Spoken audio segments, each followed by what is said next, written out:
అందరికీ నమస్కారం. ఈరోజు మన వీడియోలో బేటా గ్రూమింగ్ గురించి అయితే నేను చెప్పబోతున్నాను అనమాట. ఈ బేటా గ్రూమింగ్ అనేది బేటాస్కి చాలా ఇంపార్టెంట్. మన యొక్క బేటా అనేది హెల్తీగా, కలర్ఫుల్గా, ఇంకా యాక్టివ్గా బాగా కనబడాలంటే ఈ బేటా గ్రూమింగ్ అనేది బేటాస్కి కావాలి. తెలుగులో బేటా గ్రూమింగ్ గురించి ఉండవు, మనదే ఫస్ట్ వీడియో మాట. కాబట్టి అందరూ ఖచ్చితంగా లైక్ చేశారంటే మన వీడియో అనేది చాలా హైప్ అయితే వస్తుంది మనకి. So let's continue. బేటాస్ అనేవి మనం పెంచినప్పుడు సిక్గా అయిపోవడం కానీ ఇలా ఫిన్ రూట్ అనేది వచ్చేసి కొన్నప్పుడు దానికి పెంచినప్పుడు దానికి చాలా డిఫరెన్స్ అనేది ఉంటుంది. ఈ చేప బతుకుందా లేదా చచ్చిందని మొత్తం అలాగా ఏం కదలకుండా ఒక సైడ్ అనేది నిలబడకుండా ఉండడం, ఈదకుండా స్టాచ్యూలా ఉండిపోవడం, ఇవన్నీ ఏంటంటే దానికి ఆ ఎన్విరాన్మెంట్ అనేది నచ్చకపోవడం వల్ల ఇలా జరుగుతుంది. ఇలాగా మనం బేటాని గ్రూమింగ్ చేయాలంటే ఫస్ట్ మనం ఒక ట్యాంక్ అనేది తీసుకోవాలి. అందరూ బౌల్స్లోని గట్ట పెంచుతారు. ఆ బౌల్స్ అనేది అవాయిడ్ చేయండి. బౌల్స్ అనేవి తాత్కాలికం మాత్రమే, కేవలం ఒక షాప్ కీపర్స్ పెట్టుకోవడానికే బౌల్స్లో పెడతారు. రెండోది ఆల్మండ్ లీఫ్ అంటే బాదం చెట్టు ఆకుమాట. ఇలాగా శుభ్రం ఇలాగ నలుగుతూ ఎండిపోయిన దాన్ని మాత్రమే మీరు తీసుకోవాలి. అలా తీసుకొని ఒక స్టీల్ జగ్గులో మనం కల్లుప్పు అనేది వేసుకొని ఫ్రెష్ వాటర్ వేసుకోండి. ఫ్రెష్ వాటర్ అనేది వేసుకోండి, లేకపోతే మన ఫిష్ అనేది ఉంటుంది కదా వాటర్, గుడ్ బ్యాక్టీరియా వాటర్, ఆ వాటర్ అయినా మీరు వేసుకోవచ్చు. అలా వేసుకొని ఇలాగా మొత్తం ఒక అప్పడంలాగా నలుగుతూ ఉండాలన్నమాట. అంతలాగా ఈ ఆకు అనేది బాగా ఎండిపోవాలి. ఆ ఆకుని మనం ఇంకాస్త చేత్తో దాన్ని నలిపి ఆ నీటిలో వేసి మనం దాన్ని ఒక 15 మినిట్స్ మనం దాన్ని ఉడికించుకోవాలన్నమాట. అలా ఉడికించుకోవడం వల్ల ఆకులున్న పసరు అంతా బయటకు వచ్చి ఆ వాటర్లో అయితే వస్తుంది. దీన్నే ఆల్మండ్ లీఫ్ ఎక్స్ట్రాక్షన్ అని అంటారన్నమాట. ఈ ఎక్స్ట్రాక్ట్ని మనమైతే బేటా వేసుకునే వాటర్లో మనం వేసుకోవాలి. మిథైల్ బ్లూ వేసుకున్నట్టుగా మనం కలర్ కోసం వేసుకోవాలి. ఇంకోటి ఏంటంటే మన బేటాకి మెయిన్ గ్రూమింగ్లో కావాల్సింది డైట్ ఫుడ్ అన్నమాట. పిల్లెట్స్ మాత్రమే రోజు వేసుకోవచ్చు మీరు. అస్తమానుని పిల్లెట్స్ వేసుకోకూడదు. వారానికి ఒకసారి నేను చెప్పిన డైట్ అనేది ఫాలో అవ్వాలి. పిల్లెట్స్ అనేవి బేటా పిల్లెట్స్ మాత్రమే వాడండి, మిగతావి వాడద్దు. వాడారంటే మంచి రిజల్ట్స్ అనేవి రావు. ఇంకోటి ఏంటంటే మన గ్రూమింగ్కి బేటా గ్రూమింగ్కి కావాల్సిన ఫుడ్ ఏంటంటే మనం లైఫ్ ఫుడ్స్ అనేవి ఉండవు కదా. లైఫ్ ఫుడ్స్ ఉంటే లైఫ్ ఫుడ్స్ వేసుకోండి. లైఫ్ ఫుడ్స్ కానీ లేకపోతే మీరు మీల్స్ పెట్టుకోవాల్సి వస్తుంది. అదే చికెన్ లివర్ అన్నమాట. కొంతమంది గోట్ లివర్ కూడా వేస్తారు. ఆ గోట్ లివర్ వేయకండి, అది అరగదన్నమాట. ఇంకా చికెన్ లివర్ మాత్రమే వేయండి, చికెన్ కూడా వేయద్దు. చికెన్ వేస్తే బేటాకి అరగదు, డైజెస్టివ్ అవ్వదన్నమాట. సో మనం ఈ చికెన్ లివర్ అనేది చిన్న చిన్న పీసెస్కి అయితే మనం తీసుకొని మనమే వేసుకోవాలి. చికెన్ లివర్ మన బేటాకి ఒంటికి చాలా బాగా పడుతుంది అన్నమాట. ఇలా వేయగానే 3 రోజుల్లోనే ఇది మనకి రిజల్ట్స్ అనేవి కనబడిపోతాయి. అంత ఫాస్ట్గా అయితే పనిచేస్తుంది. చికెన్ లివర్లోని మొత్తం ప్రోటీన్స్ అనేవి అన్నీ బేటాకి తిన్న తర్వాత అది మొత్తం కన్సూమ్ చేసుకొని మంచిగా రిజల్ట్స్ అనేవి ఇస్తుంది అన్నమాట. అది తిన్నది అవుట్పుట్ అనేది బాగుంటుంది, చాలా బాగుంటుంది అవుట్పుట్. మనమైతే చిన్న ముక్కలుగా అయితే కట్ చేసుకోవాలి. ఫస్ట్ టైం అయితే బేటా అనేది తినదు, ఎందుకంటే దానికి చికెన్ లివర్ అనేది అలవాటు ఉండదు కాబట్టి అది ఏటా అని చూస్తూ ఉంటుంది. సో మనం ఏం చేయాలంటే ఆ చికెన్ లివర్ని కదపాలి. మీరు ఎలాంటి ఫుడ్ అనేది వేయాలనుకున్న బేటాస్కి మీరు ఆ ఫుడ్ అనేది కదపాలన్నమాట. ఎందుకంటే ఇది ఒక ఇన్సెప్టివర్స్ కదా, కదులుతున్న వాటిని వేటాడి తింటుంది. కాబట్టి కదలకుండా ఉన్నదంటే అదేం తినదు. ఇలాగా మీరు ఇలా పెద్ద పెద్ద ముక్కలు అయితే వేయకూడదు. నేను చేశాను చూసారా, ఇది మామూలు శాంపుల్ కోసం మీకోసం వేసాను చూడండి. ఇలా పెద్ద ముక్కలు వేసుకోలేను, ఇగో చూడండి తినలేదు. అది ఫస్ట్ టైం అయితే ఇలా తినడం మారం చేస్తుంది. మన దాన్ని అస్తమానం వేస్తూ కదుపుతూ ఉండాలి. ఇది మళ్ళీ రెండోసారి అయితే ట్రై చేస్తున్నాను చూడండి.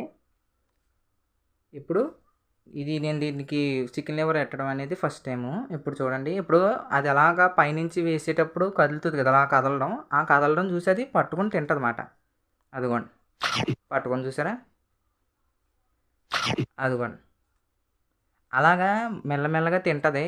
దానికి ఈ ఫిష్ అనేది కొంచెం అప్రమత్తంగా అయితే ఉంటుంది. దీనికి తను ఎలా కాపాడుకోవాలని ఉంటుంది అన్నమాట. ఇంకొంచెం ఇంటెలిజెంట్గానే ఉంటుంది.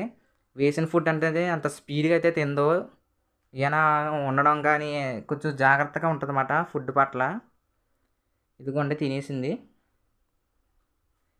ఇంకా మీరు వేసిన అంటే ఇంకోసారి మళ్ళీ సెకండ్ రౌండ్ వెంటనే వేసేయకూడదు. ఎందుకంటే ఈ ఫిష్ అనేది నవ్వులుతుంది అన్నమాట వేసిన ఫుడ్ని, మనలాగే నవ్వులి తింటుంది. అలాగా అయిన తర్వాత మాత్రమే మరి ఇంకో బైట్ చూసారా తిన్నది. అలా తింటుందన్నమాట. నేను చికెన్ లివర్ అనేది తర్వాత నుంచి తీసుకొచ్చినప్పుడు నా దగ్గరికి వచ్చి తింటుందన్నమాట. నాకు అలా అయితే అలవాటు అయిపోయింది నాకు ఇది. నా దగ్గరికి వచ్చి ఆడుకుంటుంది.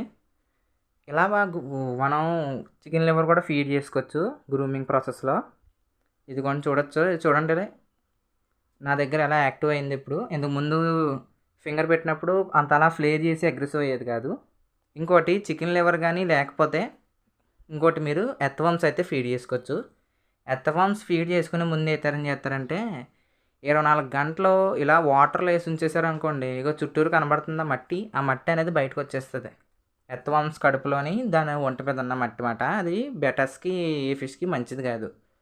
సో అలాగ మన ఎర్త్‌వర్మ్స్ని చిన్న చిన్న ముక్కల కింద కట్ చేసుకుని మనమైతే మన బెటాకి అయితే ఫీడ్ చేసుకోవచ్చు. ఇగో చూసారా కదా, అది ఎర్త్‌వర్మ్స్ వంక ఎలా చూస్తుందో. ఇప్పుడు మనం ఎర్త్‌వర్మ్స్ అనేది ఫీడ్ చేసుకుంటామన్నమాట. ఎర్త్‌వర్మ్స్ అనేవి కదులుతూ ఉంటాయి కాబట్టి మన బెటా అనేది స్పీడ్గా అయితే అట్లా తినేస్తుంది. అదిగోండి అది చూస్తుంది, అదిగో కదిలింది, తినేసింది. మనం ఏ ఫుడ్ వేసినా అది కొంచెం మూమెంట్ అనేది వచ్చిందనుకోండి, మన బెటా అనేది అవుతుంది, తింటదన్నమాట, ఇంట్రెస్ట్ చూపిస్తుంది దాని మీద.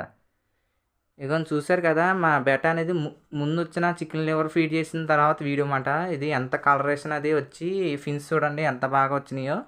మంచి గ్రో అయితే వచ్చింది, కాస్తంటే గ్రూమ్ అనేది అయ్యిందన్నమాట. ఇంకా గ్రూమింగ్కి ఇంకొక ప్రాసెస్ అనేది ఉంటుంది, అది కూడా మనం వాడుకోవచ్చు. ఇంకోటి ఫుడ్ ఏంటంటే మస్కిటో లార్వాస్ అన్నమాట. మస్కిటో లార్వాస్ అనేవి కల్చర్ చేయకండి. నేనైతే కల్చర్ అయితే చేయలేదు. ఇది నాకు మన ఎక్వేరియం రాల్లో వర్షపు నీళ్ళు చేరిపోతే దాంట్లో దొరికినాయి. మస్కిటో లార్వా కల్చర్ అయితే చేయకండి. మస్కిటో లార్వా అంటే మస్కిటో నుంచే కదా వస్తుంది. ఆ మస్కిటోస్ అనేవి మీ ఇంటి చుట్టూ పట్టి మీకు మళ్ళీ డిజీజులు గట్రా వస్తాయి దోమలు కుట్టడం వల్ల. మస్కిటో లార్వాస్ కల్చర్ చేద్దామని ఏమీ అనుకోవద్దు. ఇంకోటి ఈ మస్కిటో లార్వాస్ అనేది నా బెటాకి అయితే ఫీడ్ చేస్తాను చూడండి. అప్పుడే నేను ఫీడ్ చేస్తూ ఉంటే వచ్చింది అది నా దగ్గరికి. అప్పుడే ఈ ఫిష్ అనేది మనకి ఇంటరాక్ట్ అయితే అవుతుంది అన్నమాట. అంటే మనతోని కొంచెం ధైర్యంగా మనతో పాటు ఆడుకోవడానికి ఇష్టపడుతుంది. కానీ మనం ఏంటంటే మనం దీన్ని ఏమనట్లేదు, ఇది మనల్ని ఒక గాడియేటర్లో అయితే అనుకోవాలి. ఇతను నన్ను ఏం వండడని అలా అనుకుంటేనే అవుతుంది. ఇది చేసినా కూడా సిక్ అవ్వడానికి కారణం అయితే ఒకటి ఉంటుంది. ఏంటంటే బబుల్ నెస్ట్ అన్నమాట. మనకు బెటర్స్ పెంచిన అందరికీ బబుల్ నెస్ట్ గురించి తెలిసి ఉంటుంది. బెటర్స్ పెంచుకునేటప్పుడు ఇవి బబుల్ నెస్ట్ అనేది కడుతుంది. ఈ బబుల్ నెస్ట్ మీద అయితే కదపకూడదు అన్నమాట. దాన్ని అలాగే ఉండనివ్వాలి. కదిపారంటే డిప్రెస్ అయితే అవుతుంది. దానికి చాలా ఇష్టం బబుల్ నెస్ట్ అనేది. ఇంకోటి ఏంటంటే ద మెయిన్ గ్రూమింగ్లో ఫ్లేరింగ్ అన్నమాట. ఒక మిర్రర్ తీసుకుని రోజుకి 5 మినిట్స్ మనం ఇలా పెట్టుకోవాలన్నమాట. మీరు ఇలా పెట్టడం వల్ల ఏమవుతుందంటే మన యొక్క బెటాకి కొంచెం ఎక్సర్సైజ్ అనేది అవుతుంది. అంటే మనిషికి చూడండి, ఈ హెల్తీగా ఉండాలంటే 10,000 అడుగులు నడాలి, ఇంత దూరం పరిగెట్టాలి అని ఉంటుంది కదా. అలా మన బెటాస్కి ఒక 5 మినిట్స్ ఫ్లేరింగ్ అనేది చేస్తే మన బెటా అనేది బాగా యాక్టివ్గా బాగా హెల్తీగా అయితే ఉంటుంది. మీరు చూసారు కదా ఇప్పుడు మన బెటా అనేది ఎలాగుందో. దీన్ని ఫ్లేరింగ్ అంటారన్నమాట. ఈ ఫ్లేరింగ్ ఏంటంటే ఈ బెటాస్ అనేవి టెరిటోరియల్ యానిమల్స్. అంటే ఒక చోట మనం ఒక టబ్లో వేసామంటే ఆ టబ్ అంతా దాని రాజ్యం కింద ఇది ఫీల్ అవుతుంది. అక్కడే ఇది కింగ్ అన్నట్టుగా. సో మనం ఇలా అద్దం పెట్టామనుకోండి, ఇది అగ్రెసివ్ అయ్యి ఆ పక్కన ఇంకో బెటా ఉందేమో, నా టెరిటోరీలోకి నువ్వు రావద్దని చెప్పి తనని భయపెట్టడానికి ఈ వింగ్స్ అనేవి ఇలాగ స్ప్రెడ్ అనేది చేసి వాటిని భయపడడానికి అయితే చూస్తుంది. ఇంకా తన ఎక్వేరియం చుట్టూ తిరుగుతుంది కదా, దాన్నే టెరిటోరియల్ బిహేవియర్ అంటారన్నమాట. ఇలా మనం చేస్తే ఇలా ఈ స్టెప్స్ అన్నీ ఫాలో చేస్తే మన బెటా అనేది ఆరోగ్యంగా ఉంటుందన్నమాట. ఆరోగ్యంగా ఉందా లేదా చెప్పడం చాలా ఈజీ. మన బెటా అనేది అత్తమాలు అటు ఇటు స్విమ్ చేస్తూ ఉండాలి. స్విమ్ చేస్తూ రెక్కలు చూసారా క్లోజ్ అవ్వకుండా ఇలాగ కొంచెం ఓపెన్గా ఉండాలి. ఇదిగోండి నేను ఫింగర్ టిప్ పెట్టగానే ఎలా అగ్రెసివ్ అవుతుందో. ఇలాగైతే ఇది హెల్దీ బెటా అన్నమాట. నా దగ్గర అనేది మంచి బెటా, ఇది క్రాన్టైల్. ఇంతకీ ఈ బెటా అనేది ఫిన్ రోడ్ వచ్చింది ఏం కాదు, ఇది క్రాన్టైల్ ఒక టైపు. ఇంతకీ ఇప్పుడు వరకు నేను చేశాను కదా ఈ వీడియోస్ అన్నీ సింగిల్గా ఎలా పెంచుకోవాలని, అంటే బెటాస్ మెయిల్స్ అనేవి సింగిల్గా పెంచుకోవడం ఎలా అనేది వీడియో అన్నమాట. ఈ మొత్తం బ్రీడింగ్ పర్పస్కి వేరేగా చెప్తాను. ఇంకోటి ఏంటంటే ఇలాగా సింగిల్గా పెంచిన బెటాస్కి మళ్ళీ ఫీమేల్స్ అనేవి అస్సలే వేసుకోకూడదు. బ్రీడింగ్ పెట్టుకోవాలంటే ఇంకో బ్రీడింగ్ పేరు తెచ్చుకోవాలి. ఇలా పెట్టుకుంటే ఈ మెయిల్ అనేది స్ట్రాంగ్గా ఉంది కాబట్టి ఫీమేల్ని చంపేస్తుంది. ఈ వీడియో కింద గైస్ ప్లీజ్ లైక్ చేయండి.